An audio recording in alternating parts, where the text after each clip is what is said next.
My name is Ben Westhoff. I'm a journalist. I've done a lot of stories about a lot of different things over the years, but I've never done one about my mom. So I figured, let's make a film about my mom. Her name is Catherine Reed. She grew up in Minnesota like I did, but now she lives with my dad in Lawrence, Kansas, in kind of a cooperative living sort of situation. In 2020, I went out there a bunch of times and did some interviews with her.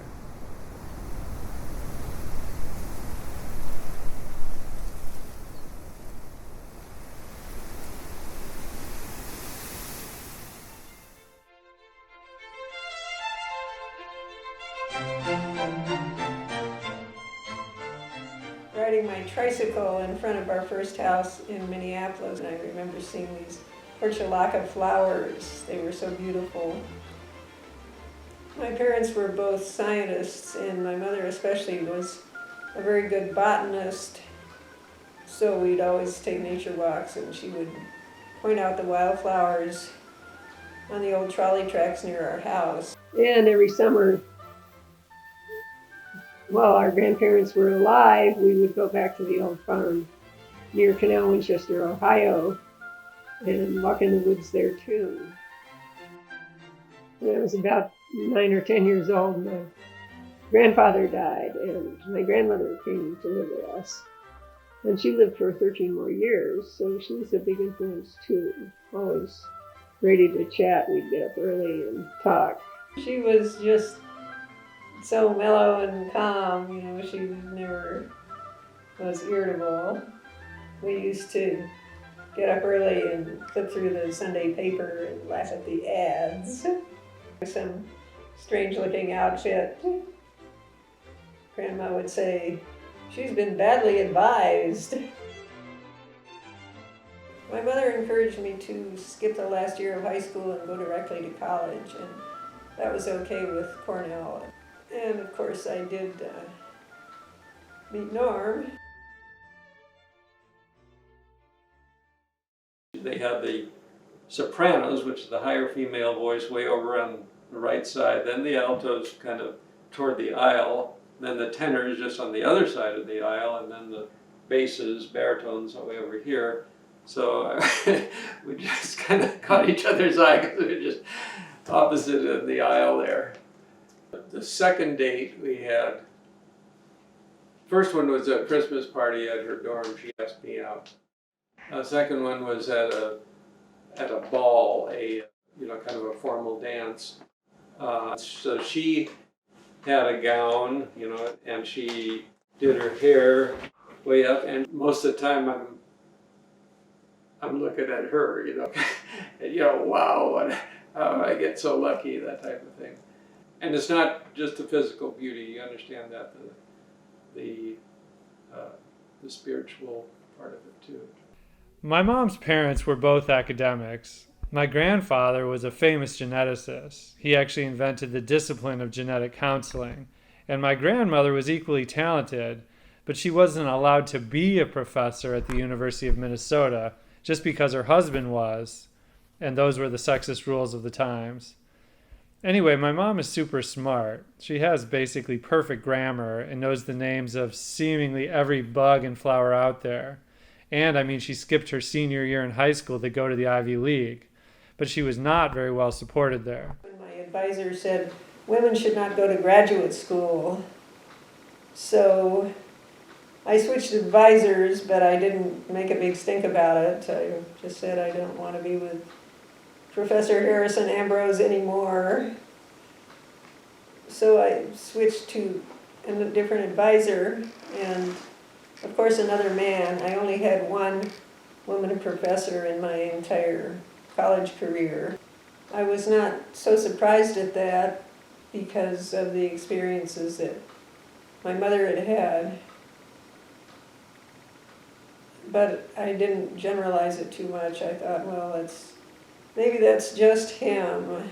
Our generation of women, we thought, oh, well, we're better than the previous generation. The institutions will see our merits and hire us. Of course, we were mistaken about that. After college, my mom went to Ghana, volunteering for 2 years in a program called Teachers for West Africa, which was funded by the Hershey Chocolate Company, for which Ghana was a main chocolate producer. How did the travel change me? I think just being more conscious that there are other ways to live, that not everyone lived like we did, which, as a high school girl, I pretty much took everything for granted, that, growing up in this middle-class family, living in Minnesota, that was what shaped my opinions then, and I didn't really think beyond those.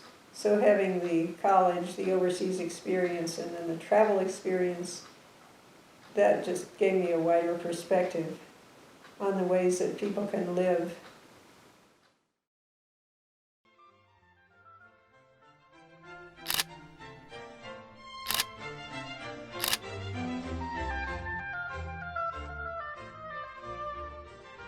My mom got a master's degree in resource ecology at the University of Michigan and a Doctor of Arts at the University of Northern Colorado, Greeley. And then after my dad graduated medical school, they had my brother, sister, and me, and we lived in the small town of Traer, Iowa. Then we moved to Mankato, Minnesota, where my mom taught science at Mankato State University, and she launched a publication. I've been interested in teaching science in a thoughtful way to children, in part because I had young children of my own at the time, and just wondering how to help them with their science. I thought I could write up some simple science activities and also ask practicing teachers to write activities for the group and that had been tested by them, that they knew would work. So I got this little newsletter going, and I would sell individual subscriptions for $10, 5 issues a year, I think, and institutional subscriptions with unlimited copying for $50. And I enjoyed doing it, and I continued that for about 5 years.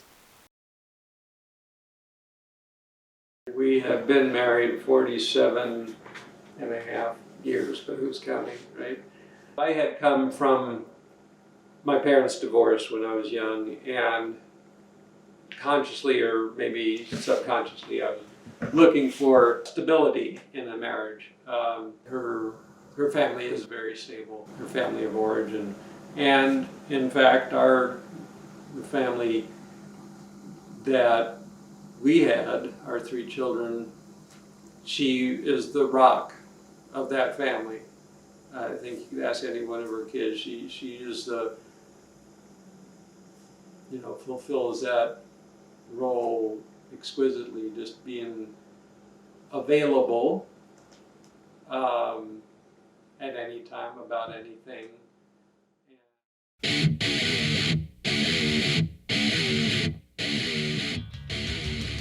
I got quite fed up with my lack of progress, but I decided to renounce academic success since I wasn't having any, and burn my resume as a symbol that I was just going to try to study what I wanted and not to fit into the academic hierarchy.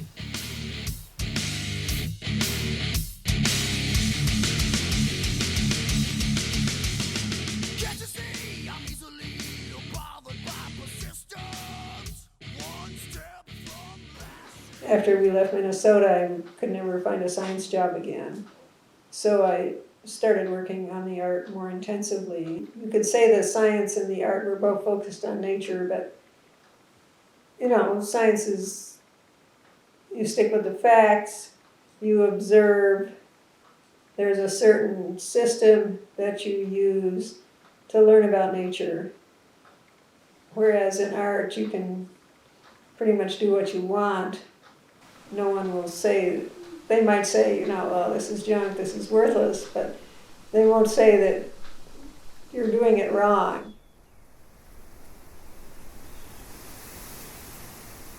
In January 2020, my mom was diagnosed with ALS, the neurodegenerative disorder known as Lou Gehrig's disease. Stephen Hawking also had it. This came seemingly out of nowhere. It's not genetic in my family, and it's really awful. It's basically your brain telling your muscles to stop working. This has been very hard for me. I mean, it's my mom. Feels like the end of the world almost. I thought we had so much time together. She's always just been everything to me. The air, the earth, the sky. I have still not processed it.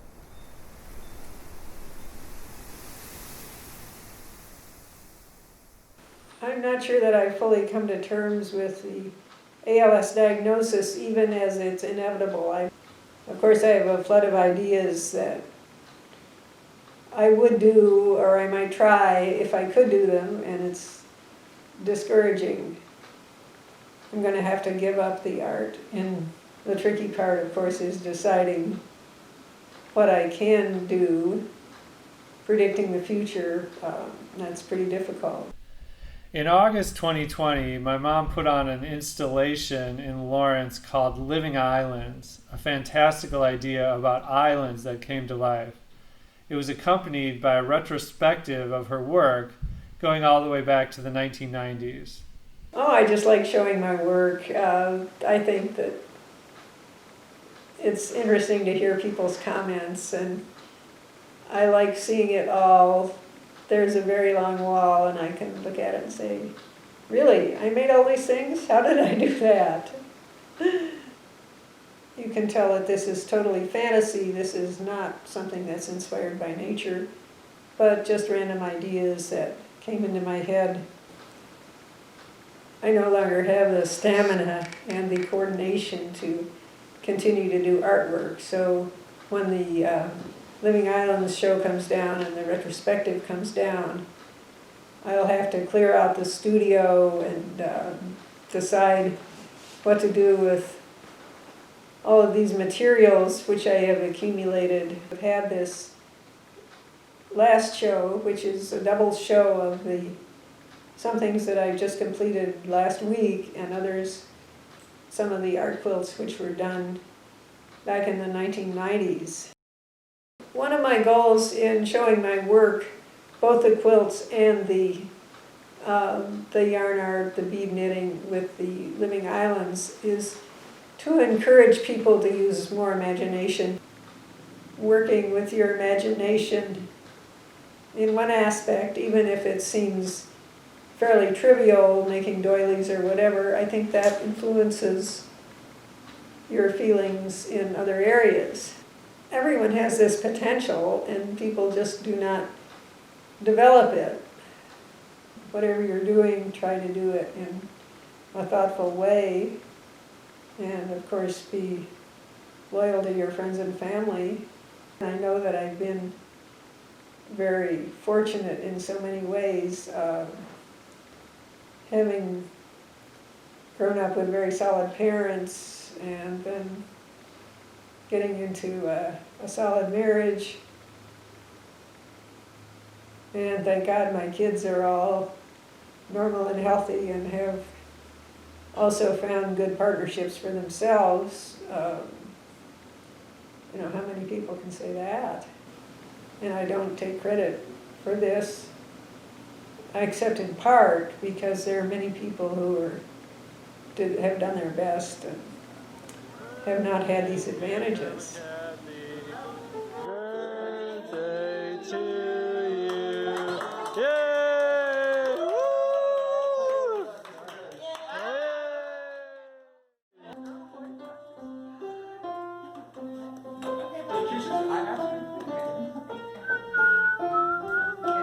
Yeah.